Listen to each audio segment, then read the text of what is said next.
and welcome to episode 126 of the Boot Nerds Podacst. JayMike, what's going on? Things are good in Denmark, my friend. As always, it's hectic over here. As we're recording this, we're in the middle of the whole Black Friday craziness. Obviously, that's like a big thing for Unisport. So we've been quite busy. Lots of good deals that we wanna give people we just want to tell people about it, right? So lots of good stuff happening. What about Canada? Is Black Friday? Yeah, it's a thing, right? It's a big thing. It is a big thing over here as well. Along with being extremely cold, there is a 15% off everything sale at puregripsocks.com if you use coupon code Black Friday. Just a quick reminder, socks, gloves, sleeves, apparel, whatever you need, 15% off. A lot. I mean, this is the time of the year where it's just like, you just go and buy a lot of stuff, right? I don't know about you, but I've kind of gotten used to, I don't really need anything right now, but I just want to buy something. That's happened the last couple of years, and I guess that's what the brands, the stores want. That I want to find something that I really want to buy. That is for any of our younger listeners, that is what becoming an adult is like. Realizing that you don't need anything, but also realizing that you want something and then finding a reason to justify it. Oh, yes. And I don't know exactly what it is I want, but I want something. But that's why we're making these videos, at least for Unisport, where, here are all the deals, the best deals we have. And maybe you think, it's so cheap, so I might as well go get it. If I say, and it's a completely shameless plug here, but if I say a Diadora Brazil, Italy at 60 or even 70% off, that's a pretty sweet deal, right? That's insane. That's ridiculous. And I think at least with football boots, you're going to use them. It's not like buying your third 65-inch TV because it's a good price and you don't need it and you just have a pile of TVs in your back room. But that's the thing. I mean, this is one of the boots that I know it's Diadora, and a lot of people might not have a desire to try Diadora because they might have never even heard about them. But for that price and considering what they cost normally and how much they soften up when you give it a bit of breaking time, it's a great boot just to have it and experience it and have it as if you need a slipper one day, now is the time to pounce. But yeah, I really like those too. I mean, shameless plug aside, I just thought it was one of those where I'm like, I asked our category manager, I mean, are you serious? Is it 67? And I think the blue one is 70% off. Ridiculous. Yeah, that's so cheap. So yeah, but if you are interested in all those deals, unisportstore.com, we're rolling. Shameless plug over. Josh, what are we talking about today? Instead of just plugging our brand. We are not talking about football boots, but instead footballs. Okay. Specifically, the best ones of the year. Yeah. And, we did one last year and it did really well. And we actually had Horvath Bense, or I'm butchering that name completely, but Horvath, however you say that, has asked us to do a ball review 2021. So you shall ask and you shall receive. How do you want to do this? Should we do a top 5 or should we just talk in general about the balls? Or I think it needs to be a top 5 in no particular order. Because I think when you're talking about match balls, which we pretty much will be exclusively in this video, it's hard to say one is the best. Because I think that there's an element of personal preference to a football. And I can already see your Danish bias kicking in. But I don't think it would be fair to say that one is the best of the best. Look, you're right. And as much as we're gonna, if you've ever watched the Boot Nerds podcast or me on Unisport for that matter, you will know that I think that, the above and beyond best ball is the Select Brillant Super. Whichever version of the Brillant Super, the thermo bonded, the ultrasonic, or just the normal one. But to be fair, if you get a match ball, it's just super high quality. Mm-hmm. So yes, I will probably. I don't think it's a Danish bias, maybe, but just because I've just played with that a lot, and I just find it to be the most reliable one. Let me just get it. We can start with that. Let me just get it. You can hop on about the Select Brillant Super. So Select Brillant Super is kind of the ultimate in traditional football design, which is something that doesn't really exist anymore. And I think what I mean by traditional football design is 32 panels. Yeah. In a shape that you would typically picture a football or a soccer ball. I was just thinking about this the other day. When you search football, soccer ball, you're going to still get that image of the white and black ball where some of the hexagons or some of the pentagons are black. And try to find a ball that looks like that, that's half decent. It's pretty much impossible. So what is a traditional football these days? I'm not even sure.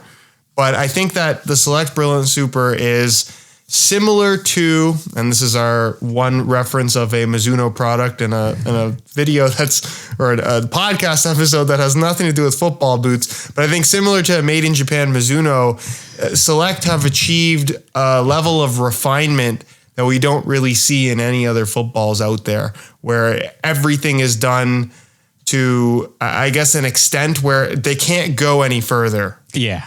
Well, and still they kind of can, because this is not, you look at it and you think, oh, that's a traditional football, but despite the fact that it's made with these 32 panels, that they were actually the ones to introduce way back in the day. There was a Danish goalkeeper who thought that the old construction where we had those like big stitches or the big seams.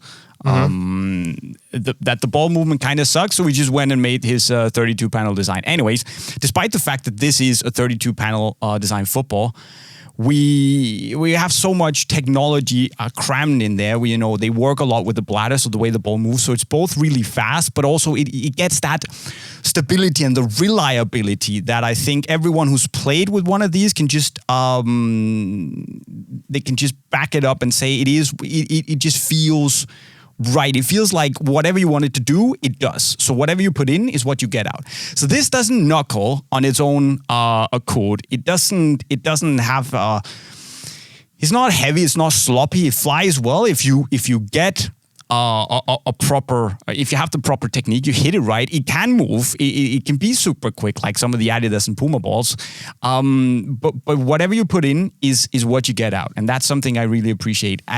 And it is, it's super high tech. It's thermal bonded.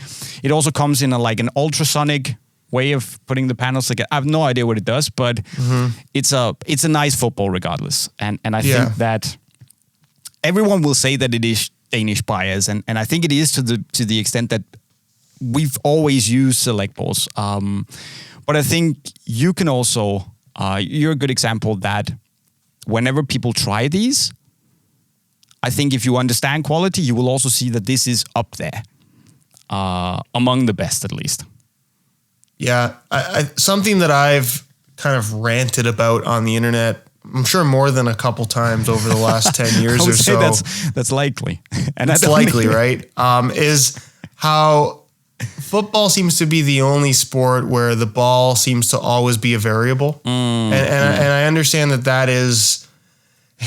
It's mostly down to FIFA and other governing bodies effectively giving freedom to big brands to not just provide the ball, but use the ball as kind of a marketing tool for them, which I understand. If the Champions League ball is Adidas, I want the Adidas logo to be seen. But I think big brands have taken this opportunity to also say, oh, you know what? This year's Premier League ball, it's not just Nike, but it has all these crazy grooves and all this crazy technology that makes it fly differently than every other football that's out there right now from other brands. And I don't love that concept. While I think the end result is still great products, I think what's cool about the Select Brillant Super is it's the most technological you can get as far as football design is concerned without breaking away from what I personally think a football should be. And I think it's very, very, very dumb. You commented on it yourself without even probably realizing it,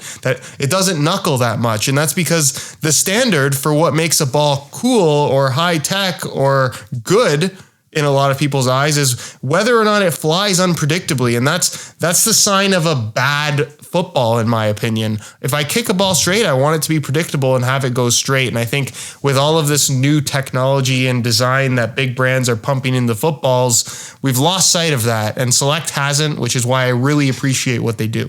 I agree, and like you kind of hinted at that. But if we were to make a standardized football, I would point to the Select Brillant Super TB to be the ball that everyone had to kind of mimic, or that would be the template to work out from.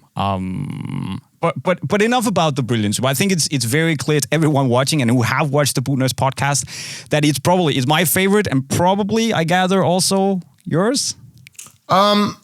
Yeah, I'd that's fair. Okay. It's a fair thing to say. But you also mentioned the Premier League ball, obviously, and or the adidas balls, the Champions League balls for that matter. I think we should talk a little bit about the flight ball. Okay, flight ball. Which is one of those, but obviously it's the official match ball of the Premier League, the Serie A.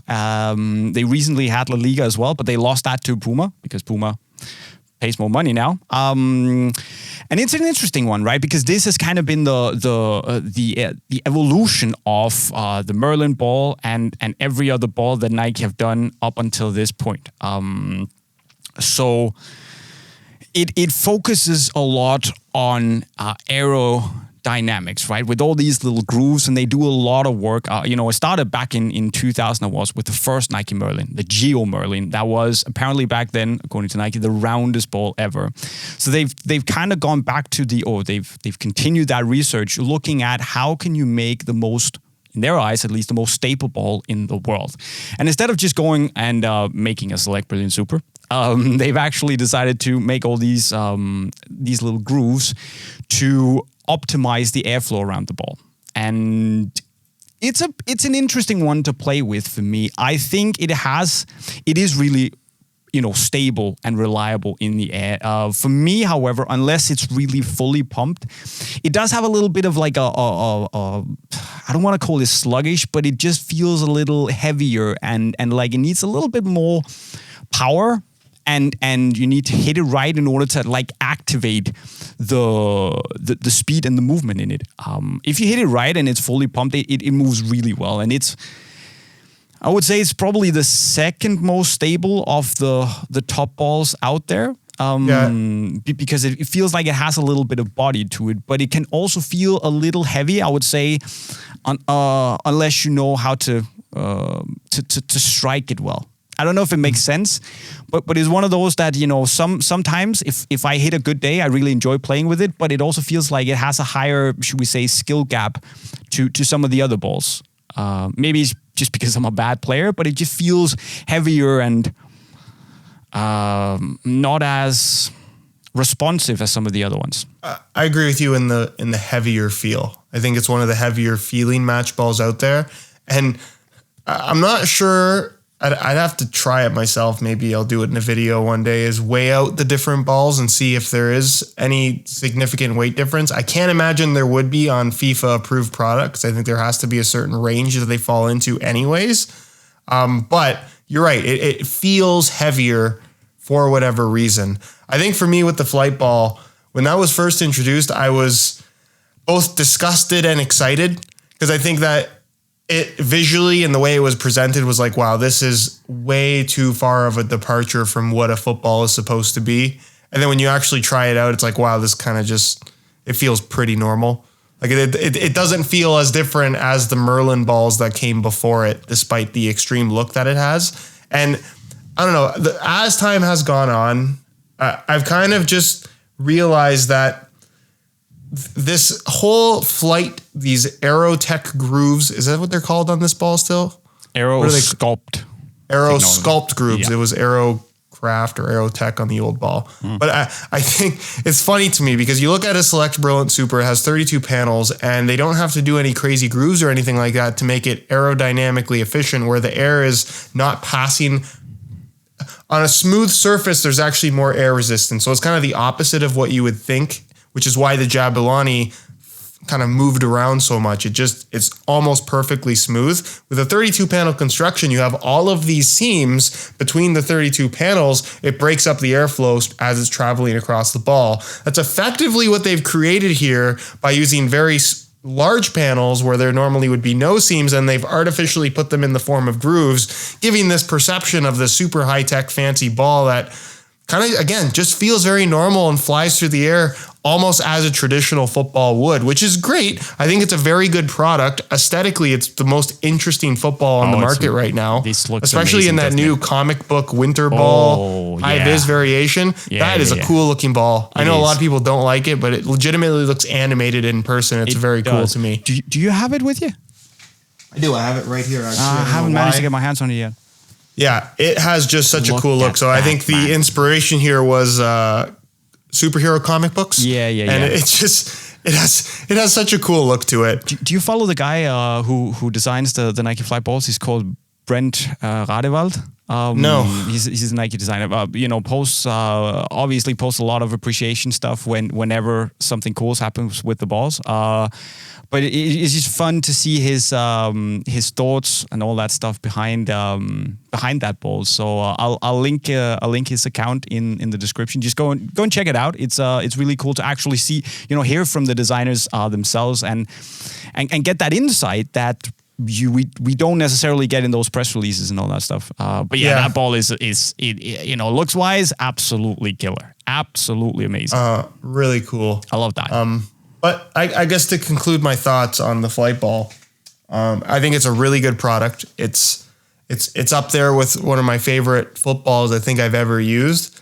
But I think what's kind of funny about it is that it's almost like a reverse engineered football, where it's like they could have done something very simple and achieved the exact same performance characteristics. But they've gone the very Nike route of how can we make it as complicated as possible but still perform pretty much the same. Exactly. But it's like they wanted to make the Select Brillant Super, but in the most high-tech, innovative way possible, like you say. It's a funny approach, but it works, and it's definitely a very enjoyable football. Especially if you like it to be reliable and stable. I appreciate it. And you can get it to move if you're good enough. What you can also get to move is the adidas Uniforia, and every ball that has this Uniforia template, which is basically the Telstar template from 2018. So I'm looking forward to getting a new one soon-ish, because it's a great ball, but it's always just nice to see something new, right? But there's no taking away from the fact that this is it's a very good football. It has definitely, I think, improved over the tournament balls. Let's say the Brazuca template. I think this is slightly more stable, it's slightly more reliable, but it still has that speed and that movement to it that can come out of thin air. And if you hit this sweet and hard, it can do some things that, for me at least, is not always intended, but looks super cool on camera. But I can imagine that for goalkeepers, this must be one of the balls that you are like, I wish it was a little bit more reliable, so you know what's going on. However, it's fun to play with. It's quick. It's got a good amount of grip to it, and it has that. I don't want to say that it's light and pingy, but it definitely has a little bit more, should we say, responsiveness to it, where I feel at least that it doesn't take as much power and hitting that sweet spot before you can get it to move. I think that's nice. Yeah, I agree with you. And I think it's a really solid ball. If you want something that has that little bit of Jabulani-ishness to it, what a word that was. If you're looking for that somewhat unpredictable characteristic, but not to the same extreme as the Jabulani was, I think the Telstar is a really solid option. It's got nice feel. I think it's good. And it's not as wild as the other older Adidas balls. Yeah. Champions League ball is also, I feel like the Champions League, and it's funny that Adidas do two match balls, right? But I think that the Champions League ball is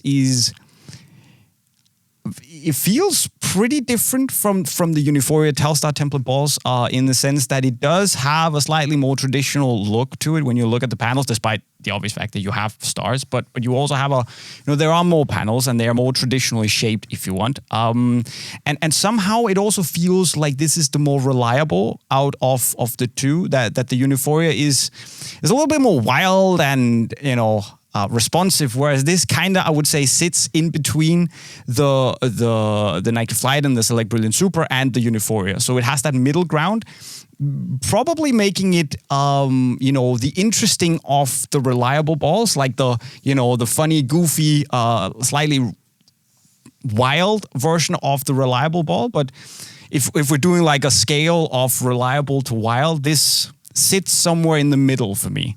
Mm-hmm. And I agree with that. I think the Champions League ball has one of the more unique, distinctive feels to it when compared to other match balls. It, to me, comes across as a slower football. It feels a little bit floatier. I think it has a slightly lighter feel than what most other match balls seem to have. And I don't know if it's a visual thing. I'm assuming it is, but it feels bigger than most other footballs, and I don't know why. That's always been my impression of that ball. But I think aesthetically, it's the coolest looking one. I've always been a big fan of the star-shaped panels. I agree. And again, it's 32 panels technically. They're just, some of them are shaped like stars. Yeah. But it works, and you're right in the sense that it does have a little bit, compared to the Flight or the Select Brilliant Super. It has that. I think it's a good way of saying it's a little bit floaty. It's a little bit lighter. It has a little bit more, it flies a little easier when you flies off the foot a little easier. But still, out of these two, I'd probably out of the two Adiballs, that is, I'd probably prefer the Finale. What do you say? I like the Finale as well. That to me is the way it's actually one of my favorite balls. I really like it. I think it's a very easy ball to get used to. Mm-hmm. Yeah, it's like, I think it's a good ball for the masses who want something that is a fun, lively football that's not too crazy. But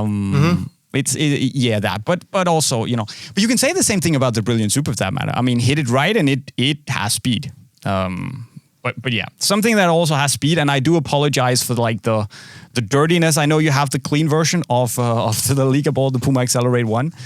Is, PUMA balls have been wild over the last couple of years, and they had that Evo Power template for way too long. It was a beach ball of a football, and apart from making it look really cool on camera, I absolutely hated every part of it. It was so unreliable, very floaty, very, very, quick, and just moved.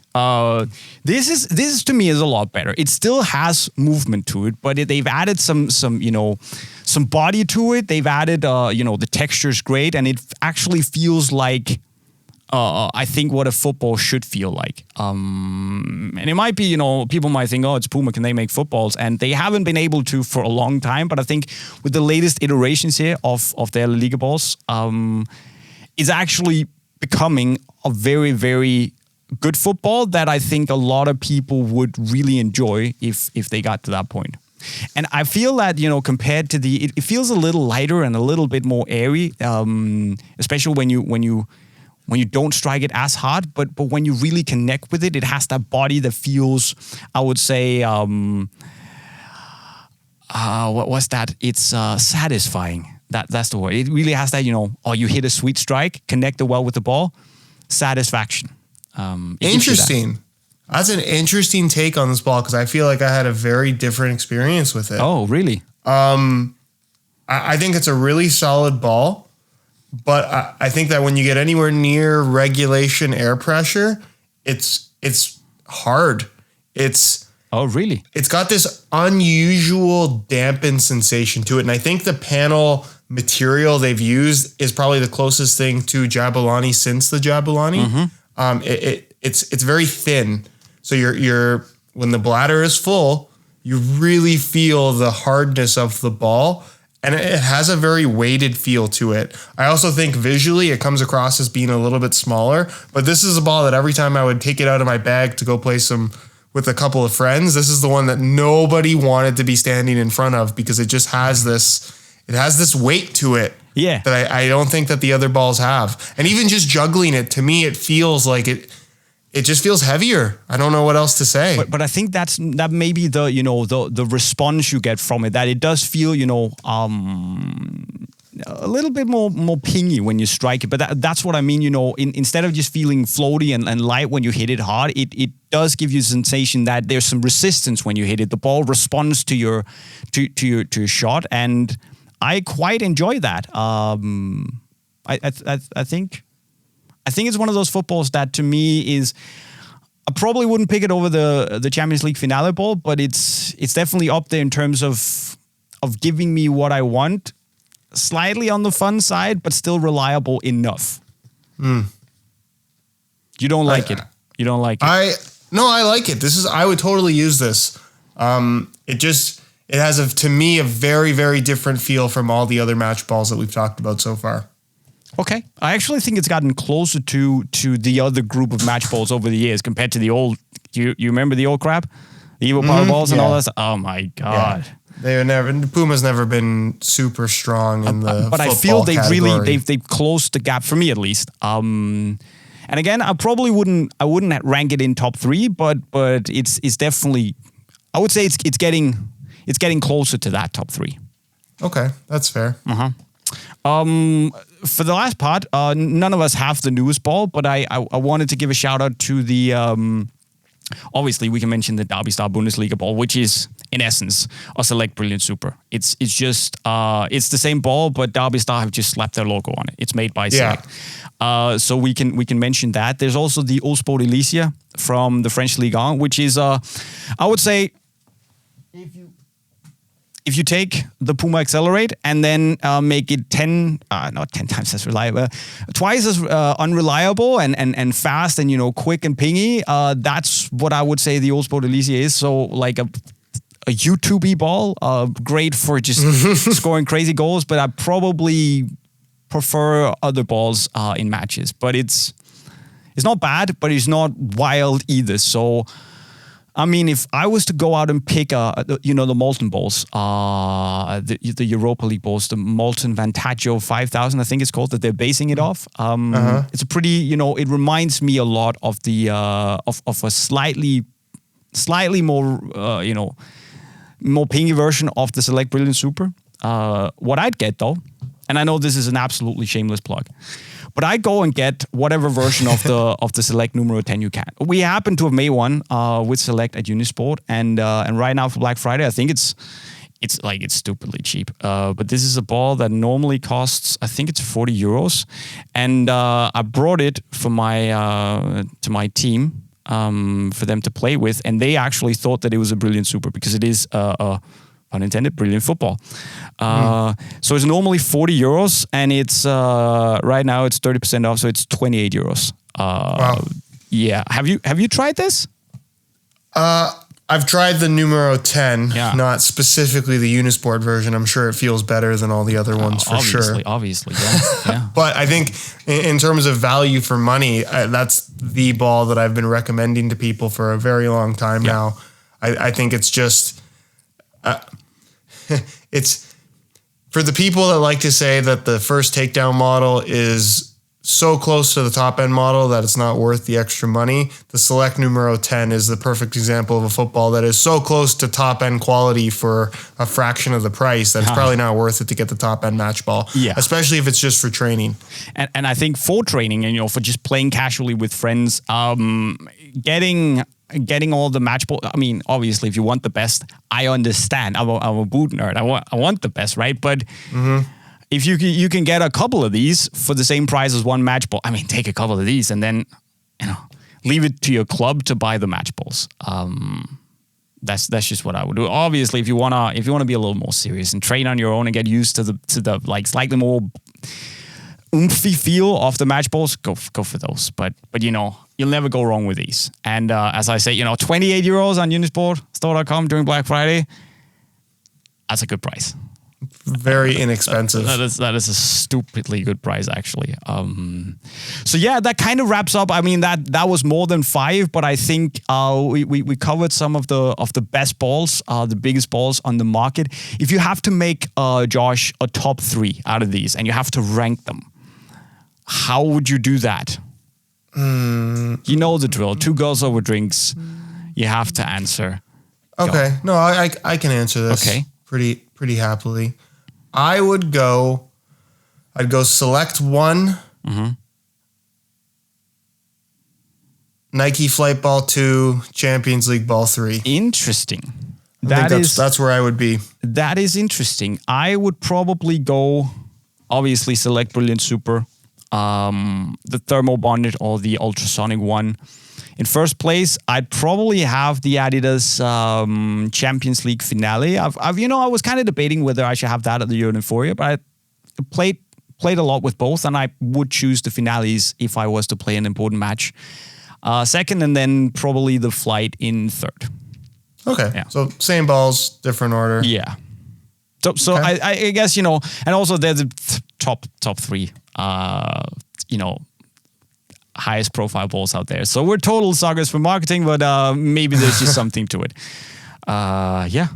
I guess that's the list. But guys, if you agree or not, have you played with some of these balls? Or do you think it's just Danish bias that we all love the Select Brillant Super, blah, blah, blah? Let us know in the comment section right down below and throw us a like if you think that we're actually onto something with rating the best balls in 2021. I think it's time that we get something new from especially Nike. Flight has been around for a year now, but Adi, I'm looking forward to seeing something new. There must be something for the World Cup coming up really soon. New ball template, that's going to be exciting as always. But yeah, it's, Nike Flight, we also had it last year. It's kind of getting wet. And Select Brillant Super, we get the ultrasonic. They're never going to change that 32 panel design, but not that much newness right now in the ball market. Yeah. But again, I think there's only so much they can change, right? Exactly. Oh yeah, it's really down to Adidas with the new World Cup balls. Yes, that's always where we're going to see the big stuff, I think. Yeah, I agree. And let's see where it goes. I hope it doesn't go back to the Jabulani Team Guys trends, but you never know. Now, Josh, we have a couple of questions here. One from Sam Garrip. Hey guys, I'm wondering why you never ever talked about the Morelia Monacida Japan, which are more suitable for AG pitches. In 2017, Josh put pictures of these, and I would pick these over the Mizuno Morelia Neo Japan if I play on AG. Thoughts on the Monacida? To be fair, I really want to talk about them, but I've never actually tried a pair. I've held it in my hand in the factory, never worn a pair. I have a pair somewhere. Brought them in with intentions of doing a review. And then it was so long ago, I can't remember what happened, but I can only imagine that a bunch of other stuff came out around the same time and it kind of just got lost in the shuffle. Okay, fair enough. While I have a pair still probably somewhere, I've also not tried them. But they look, it is basically a cheaper version of, or take that word, well, let's say cheaper version of the Morelia Neo. And it has this reinforcement on the vamp, on the toe, basically, to make it a little bit more durable and thus a little bit more suited for AG use. And since we're in that, since we're staying in that lane, we can also go to Rock Ward's question. Since Mizuno Morelia Neo 3 betas have conical shoulder studs, how would you rate how safe they are to use on artificial turf pitches? How do they compare to some of Nike's turf sole plates on the top end models in terms of stud length, especially? So, how safe are they to use on artificial turf? I think they're pretty good. I agree. I would say it's very difficult for me to say that Nike's AG Pro stud pattern that looks more like an FG stud pattern is going to feel that much better or different on artificial grass when you compare it to something like that. Right. I agree. And look, the Morelia Neo 3 tooling, as well as the one on the Repular for that matter, but especially the one on the Neo, I would say that if you must wear FG boots on AG pitches, those would be one of the boots I'd point to and say, okay, if you have to, that will be okay in terms of safety. And obviously the studs are longer compared to, it's not much compared to the Nike AG Pro outsole that we see on the Phantom and the Chempo. Not the Chempo, actually. On the Phantom, right? But on the Chempo and the new Mercs, you have the AG only tooling, which to me is just a little bit safer. Studs are a little bit shorter. There are a few more of them, even out the stud pressure. So I would probably say it's, They're safe, but they're also not as safe as the Nike AG outsoles and the PUMA MG tooling, which for me is the best one. You simply have shorter and more studs on that one, which in terms of safety is probably the best you can get. But can you do it on AG surfaces with a Morelli Neo 3 Beta? Yes, you can. Yeah, and I wouldn't feel bad about wearing those on artificial grass. And they're definitely one of the should we say, the less risky FG boots to wear on AG. But of course, you lose your warranty, so there's that. If you're ready to take the risk, be my guest. We also have one more question about Mizuno. I mean, it's basically the specialty brand-loving episode, this one of the Boot Nerds podcast. Select and Mizuno. Anyways, PAV asks, what does MD mean in Mizuno Brilliant 2 Elite MD football boots? And I'm not sure, so just wanted to ask if you knew, but I guess it means molded. That was my understanding. Yeah, so, molded, referring to plastic studs. Yes.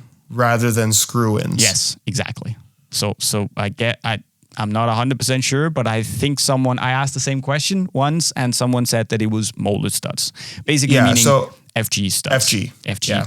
FG molded plastic studs, like, those classic rounded plastic studs that we see on the Copas as well, for the Copa Mundials. We also have a regular viewer listener, Alejandro A. Best. Big up for being with us from the beginning. Imagine a Boot Nerds trip to Montebelluna or Osaka. I'm thinking more specifically the Mizuno factory in the Hyogo region in Japan, which is actually outside of Osaka. Now, one of my dream trips is to a top football boot factory. I guess many of the ones seeing this video will agree. The only way to make it better would be doing so in the company of Joaquin and JayMike. It would be a fantastic experience for many of us boot nerds. This time I actually won 10% if it happens. The problem is, Alejandro, is that it's a brilliant idea, but it actually has happened. The one trip to the Mizuno factory, and I've been there 2 or 3 times now, and I got to share one of them with Josh. No, we didn't go to the factory. We didn't? Oh, you weren't with them? We were supposed to go to the factory and we didn't go. Oh, we didn't go. I've been there so many times that we didn't go. That's true. We didn't go. We went to Osaka instead. Oh shit, you missed out. I know. Damn. Then didn't happen. That's my bad. I was like, yeah, it totally happened. Let's talk about that. Bro, you missed out. I know. I was really excited about that. And then I think we were supposed to go originally, and then there was a change of plan for whatever reason. Right. That was the 3rd time with Mizuno to Japan. The first 2 times we went to the factory. I remember now. Yeah. Right. We went to see samurai swords get made instead. That's what we did instead, which was cool. Well, you shouldn't underrate that, but I mean, yeah, we should have. Let's try and push Mizuno or Nike or Adidas. I think Mizuno is more likely to happen to get back to the Hyogo factory and sit down in the middle of the factory, do a podcast. That will be sick. Because, over there, man. Yeah, that would be cool. Oh, mate, over there, it's special. Just walking, the vibe over there, and these super nice people that just care so much about, and are so good at what they do. And think that these Westerners coming here to film videos, and I was dancing in one of them. That was absolutely ridiculous. But it's just a special place. And as a boot nerd, it is the promised land over there. It's very, very nice. So I think if you get the chance to go, jump at it, and we should make it happen. Man, I totally forgot you didn't get to go. It would be cool for sure. Right. So Alejandro, well, we should, if anyone pays us any money to go there, well, 10%, fair enough. I think we should pay people. We would pay people money to go there, right? We would. Yeah, I would. Montebelluna needs to happen, Nike. Get on it if you're watching. So, Josh, any more questions or comments? I don't have anything more to say, no. So, in other words, Black Week, unisportstore.com, Get those Diodoras, get those Unisport Numero 10 balls. You know where to go. Also, of course, if you enjoyed the video, leave a like on it. And also, you can leave your questions in the comment section right down below if you haven't done so already. We'll get back to you in the next couple of episodes. And of course, if you haven't subscribed already, you love boots, what are you doing? Hit that subscribe button, hit the bells notifications button to see all our latest videos when they drop. And you can also go and follow what Josh and I are doing on our regular separate channels by clicking the bubbles next to our heads. And with those words, I've been JayMike, and I approve this message. See you later. Thanks for watching.